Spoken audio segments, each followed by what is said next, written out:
When you assert that something exists, how do you confirm its reality?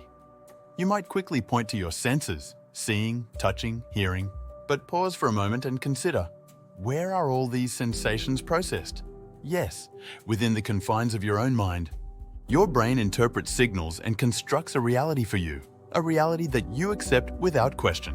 But isn't it intriguing to reflect that everything you perceive, every sensation you experience, is filtered through your personal neural pathways? Consider, for example, the vividness of a dream. In dreams, entire worlds unfold with a clarity and emotion that can rival waking life. You interact with people. You feel fear, joy, and sadness. All these are crafted seamlessly in the theater of your mind while you sleep, detached from what you consider the real world. Upon waking, the dream dissolves, revealing its nature as a mere mental fabrication. Could our waking life share a similar nature? Could it be, in its entirety, a sophisticated dream spun by our solitary consciousness? And what of hallucinations? These phenomena vividly illustrate how the mind can generate entire realities that are indistinguishable from the real world to those experiencing them. To an observer, these hallucinations do not exist. Yet, to the individual experiencing them, they are as real as anything their senses have encountered. If your mind can construct such convincing realities that do not exist outside of it, how can you be entirely sure of the reality of anything you perceive? Thus, when we delve deeply into what we know and how we know it, we find ourselves circling back to a singular certainty. The only thing we can confirm with absolute assurance is the existence of our own thoughts. The mind that questions, the consciousness that experiences, the self that observes is perhaps the only thing you can be sure of. Does this not prompt you to wonder, if all that you perceive is a product of your mind, what then can be said to truly exist outside of it? Have you ever awoken from a dream so vivid, so tactile, and so immersive that upon waking, you found it hard to believe it wasn't real? Within the dream, you touched objects, spoke to people, and perhaps even felt strong emotions: fear, elation, sorrow.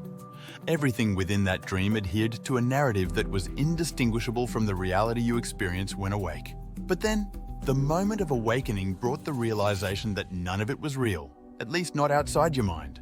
What does this tell us about the nature of reality itself? Is it not possible that the life you are currently experiencing, with all its detailed textures and convoluted interpersonal dramas, could also be a kind of dream? If a dream can simulate reality so convincingly, how do you discern that your waking life is not another layer of dreaming, another fabrication of your consciousness? Consider the phenomenon of lucid dreaming, where the dreamer becomes aware that they are dreaming and can often manipulate the events of the dream.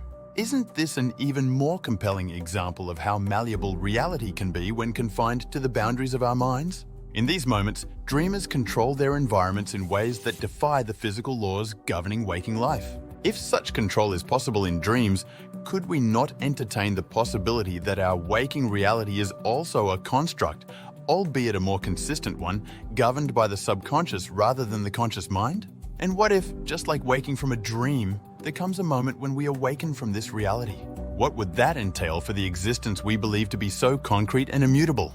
Does this not suggest that the only undeniable reality is the awareness that experiences both the dream and the waking state, the consciousness that perceives, questions, and understands?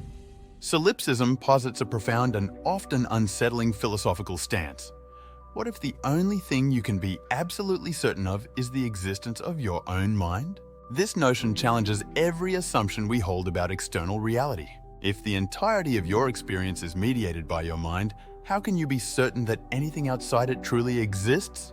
Are people, places, and objects as real as they appear, or are they merely elaborate constructions of your consciousness? Consider the implications through a simple analogy.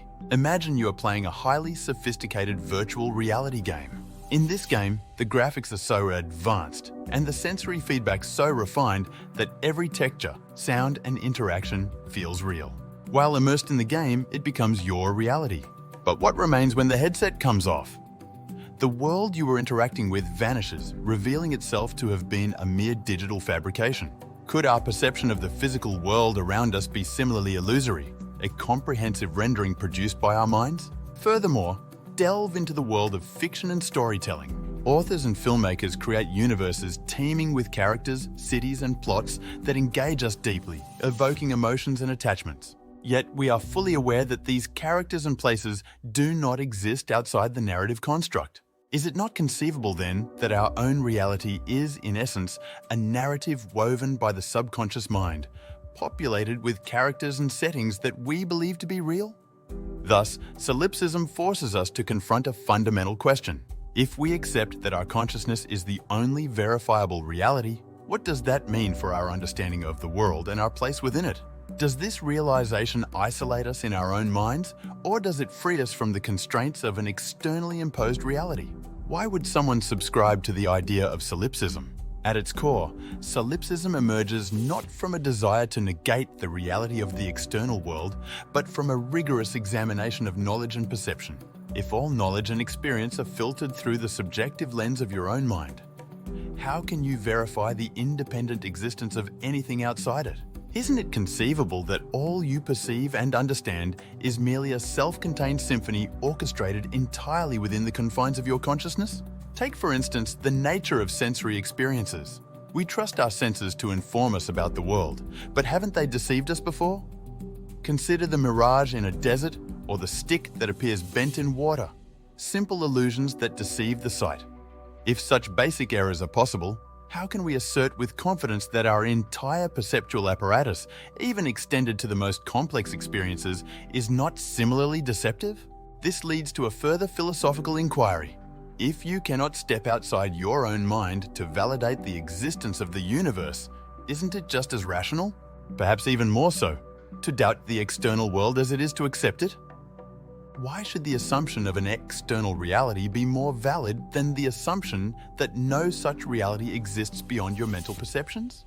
Thus, solipsism holds a mirror up to the certainties we cling to about the world and ourselves. It challenges us to question the foundations of our knowledge and confront the limitations of our perceptions. In doing so, it does not merely sow seeds of doubt for the sake of skepticism, but rather, it invites a deeper exploration of what it means to truly know anything at all. Is it not then a philosophical stance worth considering, if only to understand the boundaries and the vast uncharted territories of human consciousness? If solipsism is true, what does this mean for our day-to-day understanding of the world and our place within it? Consider the profound implications for ethics, morality, love, and friendship. Concepts deeply rooted in our interactions with what we consider to be other real individuals. If these others are mere projections of our own minds, do these concepts lose their traditional significance? Take, for example, the concept of morality, which is largely predicated on the existence of other sentient beings who can experience harm or benefit from our actions. If no one else truly exists apart from oneself, what becomes of moral responsibility? Is there still an imperative to act ethically if the others affected by your actions are not real in the same way you are? Similarly, consider the nature of love and friendship. These relationships are valued for the mutual recognition and shared experiences between distinct individuals. If solipsism holds true, and the people we love and cherish are not truly autonomous beings, but rather constructs of our own psyche, does this devalue the relationships? Does love retain its depth and significance if it is essentially a relationship with oneself? Furthermore, how does one navigate the concept of harm or suffering? If you witness suffering, is it merely a product of your own mind meant to elicit a response from you? And if so, does this lessen the imperative to alleviate suffering? Or does it perhaps suggest a deeper introspection about what these feelings reveal about your own internal state? Thus, if solipsism is true, it not only transforms the philosophical landscape, but it also demands a re-evaluation of the most fundamental aspects of human experience. Are we, in the end, entirely alone with our consciousness, navigating a self-generated simulation? And if so, how do we find meaning and purpose within this solipsistic framework? Why should we even consider solipsism, a philosophy that seems at first to isolate us within the confines of our own minds? Perhaps because in its challenge lies an opportunity to stretch our understanding of reality and the vast landscapes of our own consciousness.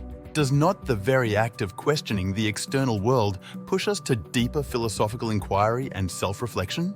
Consider how solipsism forces us to scrutinize every assumption we hold about the external world. Isn't it valuable to examine how we know what we know, or to question the very basis of our perceptions? For instance, when scientists probe the nature of reality at the quantum level, they find that particles behave in ways that defy the straightforward reality of everyday life. Could these scientific inquiries into the nature of reality be indirectly touching upon the questions raised by solipsism? Moreover, by contemplating solipsism, we delve into the realm of consciousness itself.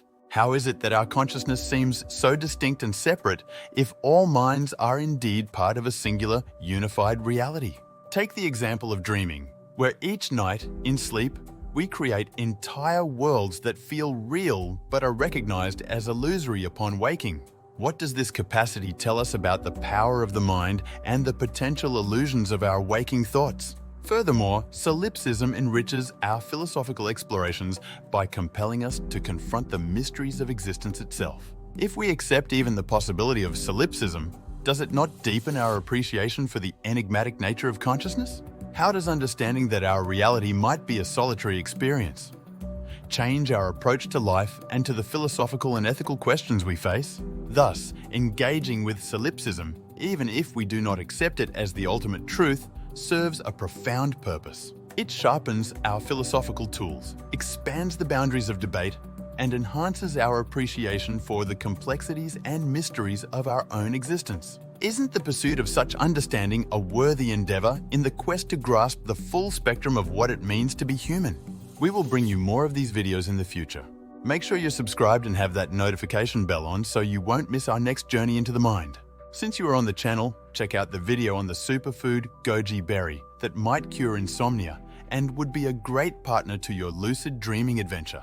There's also deep dives into the mind versus reality with Life is Fake, Hong Kong ghost stories, cultural taboos in Asia, and cost of living comparisons.